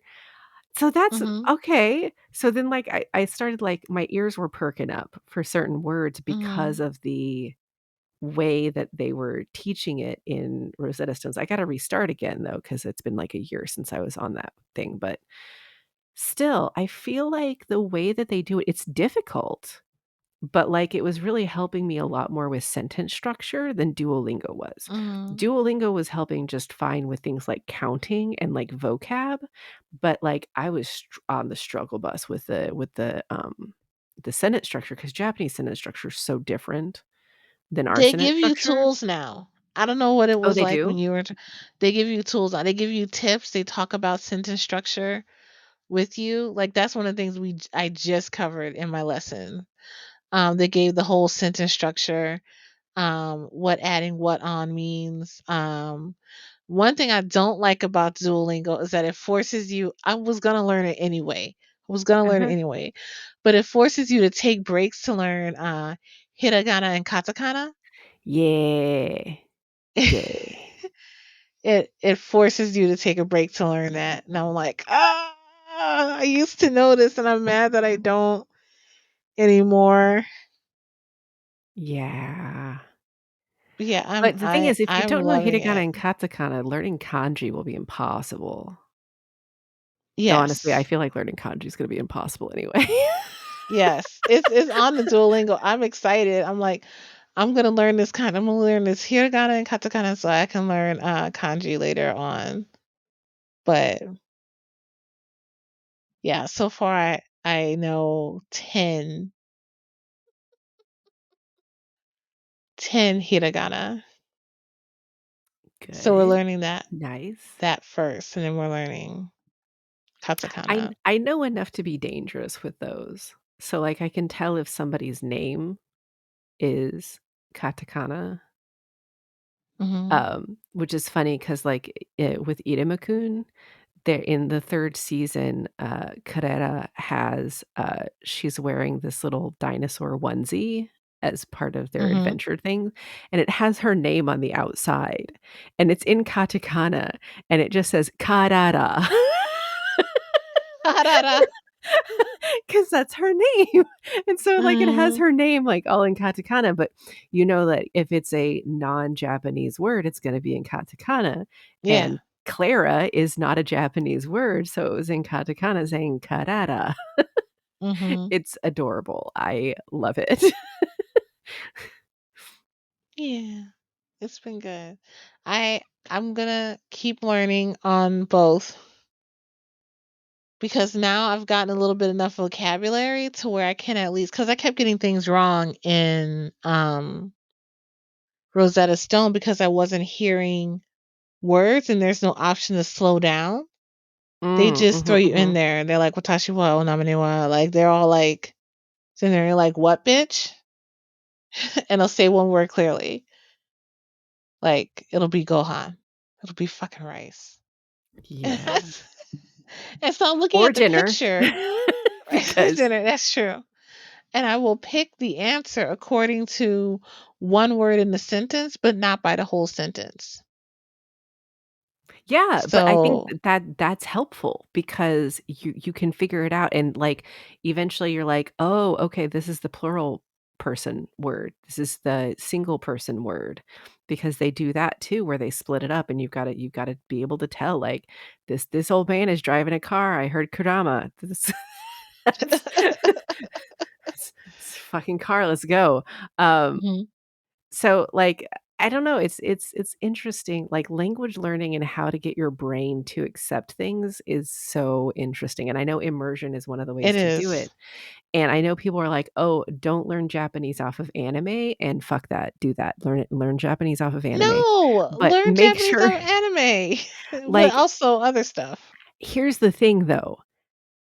Make sure you're watching lots of different types of anime, Yeah, because if you learn the language solely off of Naruto and Tokyo Cardcaptor Revengers, Sakura. you're gonna show up sounding like a fucking gangster, and everybody's gonna look at you like you're like sideways, like, "What the fuck is wrong with you?" Because, there's different ways to speak, and unless you watch hella a slice of life, you're not gonna know how they actually talk. So Oh my god. There was this one thing I was watching where this guy came over from another country and he moved to the South, and that's where he learned his English from Southerners. And then so he speaks English with a Southern accent. And it is adorable to me. It's fucking adorable to me. I'm like, I understand that, but because he didn't learn English, um, I guess from what would be the norm, quote unquote. I hate that word too. yeah. Yeah, he spoke English with a Southern accent, and it was adorable. So, I mean, yeah, don't go around sounding like you're a gangster, but know that there's different accents, just like there's different accents in your own language. I ain't Yeah, gonna lie, I yeah, wanna learn how to so curse like a gangster. I feel like dialects are just as prominent, like, a lot of people don't understand that that it's not just speaking with a Southern accent, there is a dialectical difference depending on which part of the South that you're talking about. Do you know what I Oh, mean? yeah. because there are Mhm. different phrases, there are different ways to use a word that, like, don't work depending on where you are regionally, and that's true for all languages. For us, it may be a little bit more prominent when we're trying to learn a different language because, like, in Mhm. Japanese, for example, like, Okinawan and Osaka, and there's a couple of regions that, like, the way that they talk is completely different. So, like, the way they say hello, the way that they're refer to certain things, they use different words as well as an accent, which is Mhm. difficult to kind of understand. So that's why when I say that I love when characters speak with Kansai dialect, it's not just an accent. They like roll their R's a lot, but it's not just Mhm. an accent. It's specifically a dialect because the way that they're using the words is different. And I love Tokyo Revengers because a lot of people use Kansai dialect in that because it's gangster speak. Like it's anime language for delinquent. So Mhm. if you have a delinquent in a show, the likelihood of them having a Kansai dialect is like 100%. They're my Love favorite. it. Oh, that reminds me saying Kansai dialect and gangsters and shit like that. I caught up on the most recent episode of Omega. No, it's not Omega Complex. It's the one with the The gangster Tiger's Den? Oh my god. tigers. I finally got caught up with it too. Holy shit, daddy is so horny. Daddy is the best. Such a pretty. But, like, he is such a simp too. It's amazing. Yeah.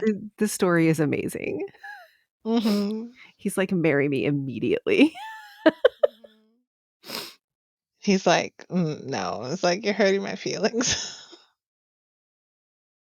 And then he says yes. I know. But then I might as well. You're nice to me. Like, Yeah, right? Like, you'll like I actually might as protect well. me, and, like, you are buying land for my grandma, so of course. Mhm.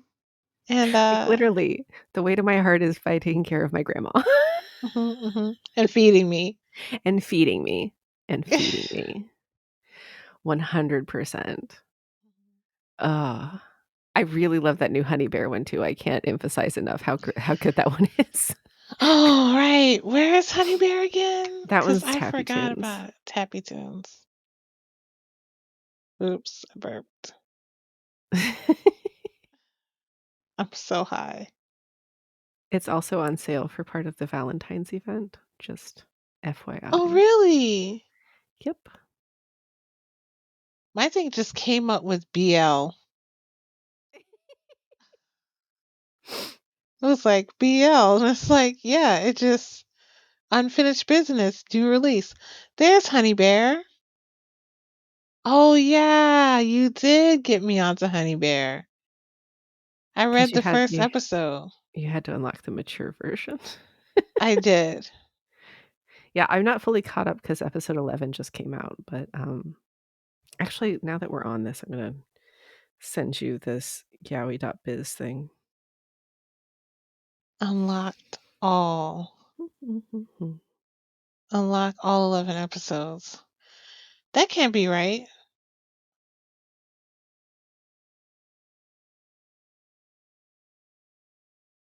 Oh, it just opened to the episode. No, I don't want to do that yet. Oh, it's all unlocked. Oh, I'm ready. I'm going to be reading this after. I was like, why did they say unlocked? Why did they say unlocked? Like, bitch, because it's unlocked, bitch. It's unlocked. That means you can read it. Stop trying to open a door that's already open.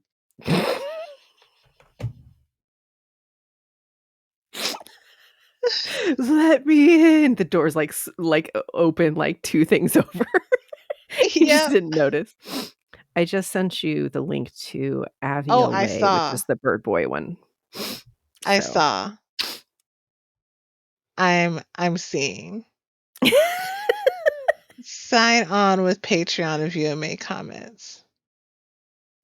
Okay. Yeah, but the story's completely free even without signing in. I did join her Patreon just because I wanted the extras, and I wanted to read ahead in The Hunt because I fucking love that comic so much. Okay, I'm gonna try not to, I'm gonna close this because I was like, let me You're read. like, It's "I'm like gonna you start can't. reading right now."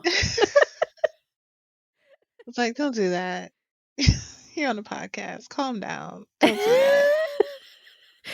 Do it. Okay. Yeah. Oh Oh, my man. God. Support art, read books. That's what I was doing in high school. I was reading a lot of books in high school. Like, So many I books. knew enough. Yeah.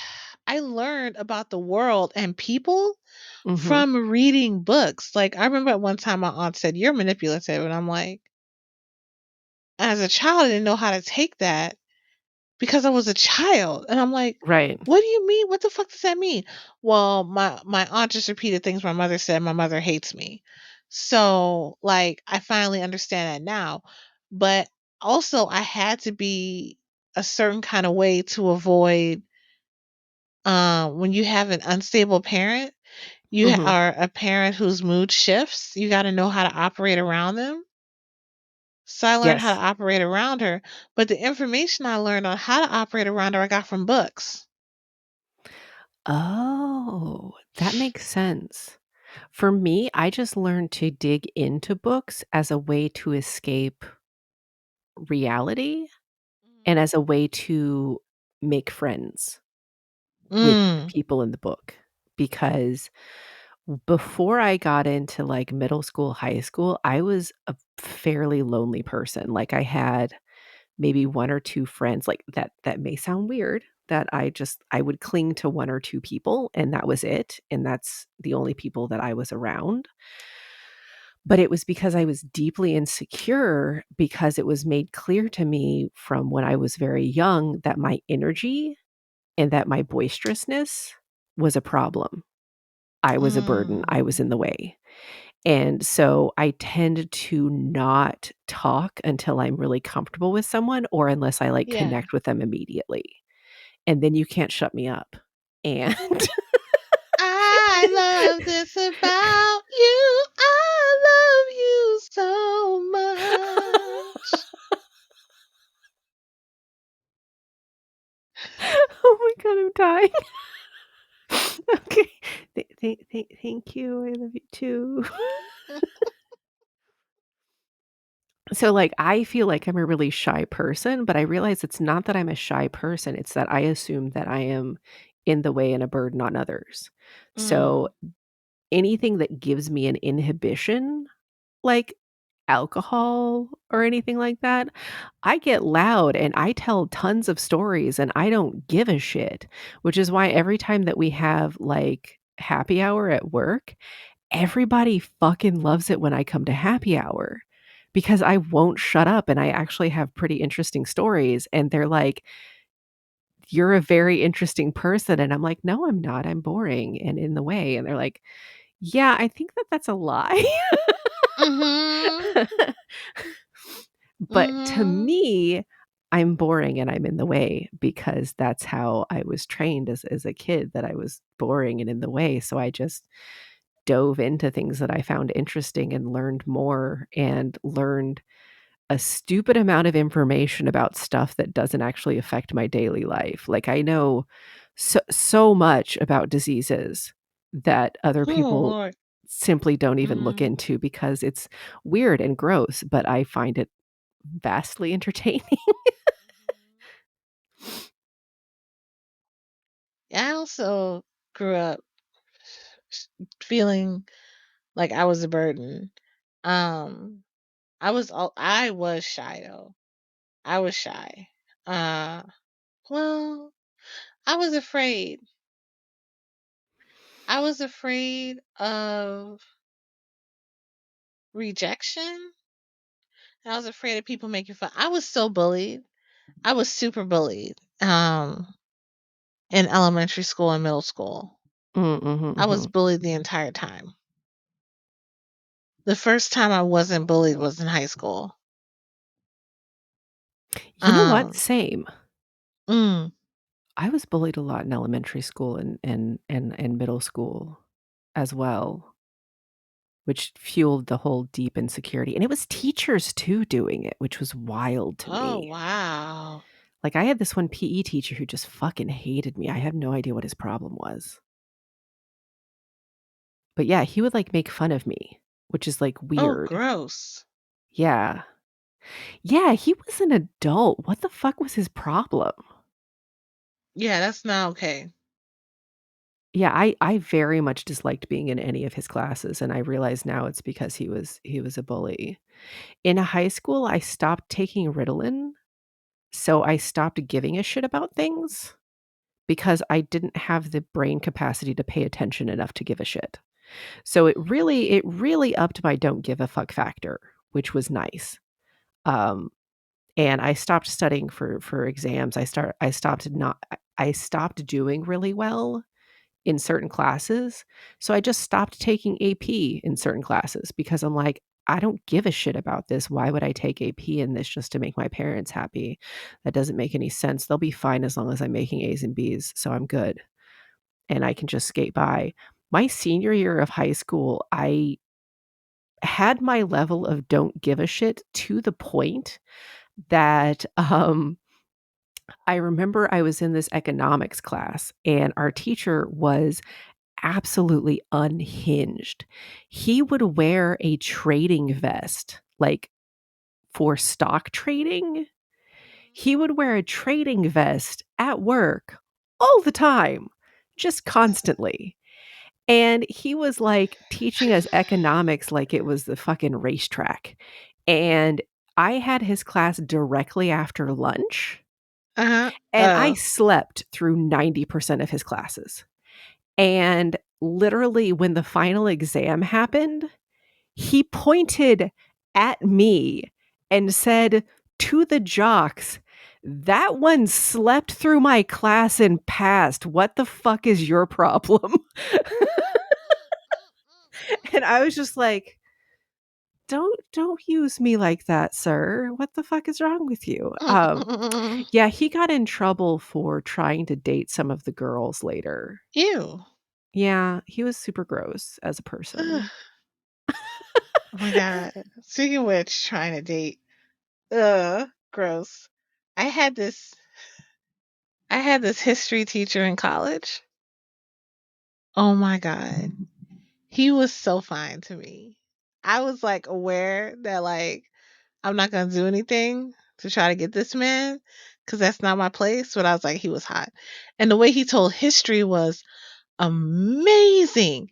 He like he made history scandalous, right? Like it was Ooh. just he was such an amazing history teacher. And um and I was in high school at the time. Like this was my senior year or junior year when I was taking college classes outside of campus, so it must have been my senior year. So like I didn't have a textbook because I couldn't afford to get a textbook. My mom couldn't afford to get me a textbook for this class. So I didn't have a textbook. So I was just sitting there taking notes about this man's scandalous version of history. And when the test came was graded on a curve, I fucked the curve. And he told the class I fucked the curve. And he was disappointed in the rest of them because I didn't even have a textbook. so, so I He's like, "So this one's notes game is better than the rest of y'all's everything game." Wow. yeah, I felt very much like, "Oh, senpai noticed me." Oh my god, I had a crush on a TA in college. She looked just like Rachel Weisz in The Mummy. Oh, wow. Whoa. Yeah, and I was like, "Holy shit." And she was the TA in the linguistics class. Linguistics are so sexy for anybody who doesn't know that. They're the Mhm. sexiest of all of the language arts. Mhm. because you just break down the words, and, like, she and the teacher were going to South America to study this, like, dead language, like, this one tribe was using this language, and then once that tribe was done, the language was gonna go away forever type of thing, Mhm. and so they wanted to, like, study it to make sure that there was a record of it, and she was so hot. I'm sure she was dating the professor, but she was so hot. I still remember her deeply in my heart. That was one of, my very first real, That's like, one of your girl queer crushes. roots. Yes, yes, my queer origin. I feel like so many people's queer origin is the Mummy movie, though, because Ugh, literally all of the people in that movie are just completely everyone. fuckable, all of them. Even the bad guys. I don't give a shit. Yeah, the fucking mummy. Oh my gosh. Yeah, it took me a moment, like, when you said her name, and you were like, the one, like, oh, how did you deal? How did you make it through class intact? I How did I you do not not slip off know. your seat? I don't know how I existed in that class, I'm gonna be fully honest. I thought I was gonna die.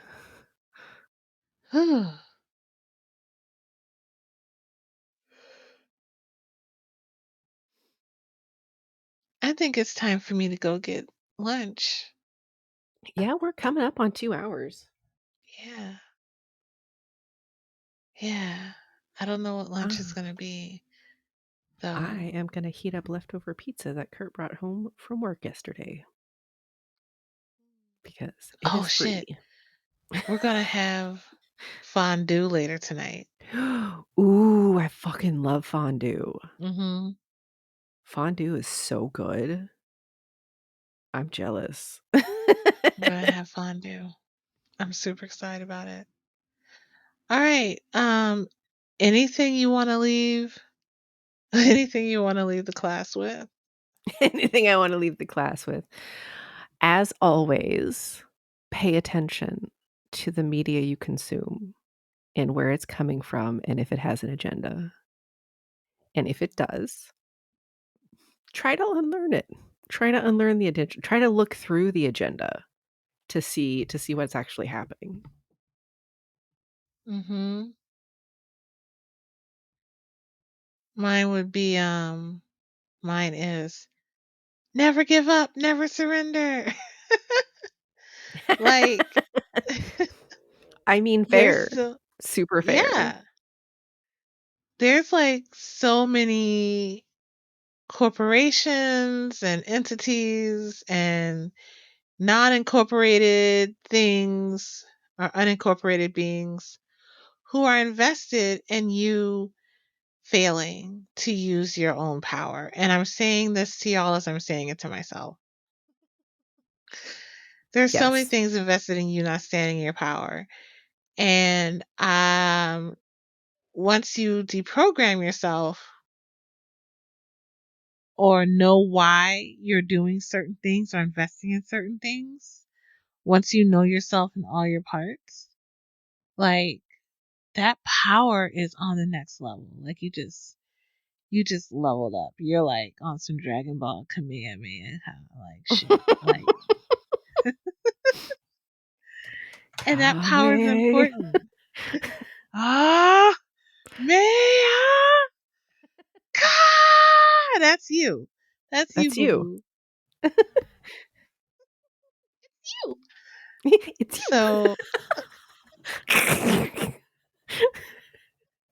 Oh my god. never give up, never surrender. Like respect other people, like, but don't bow down to things that are harming you. So yeah, yeah, and global liberation, that's it.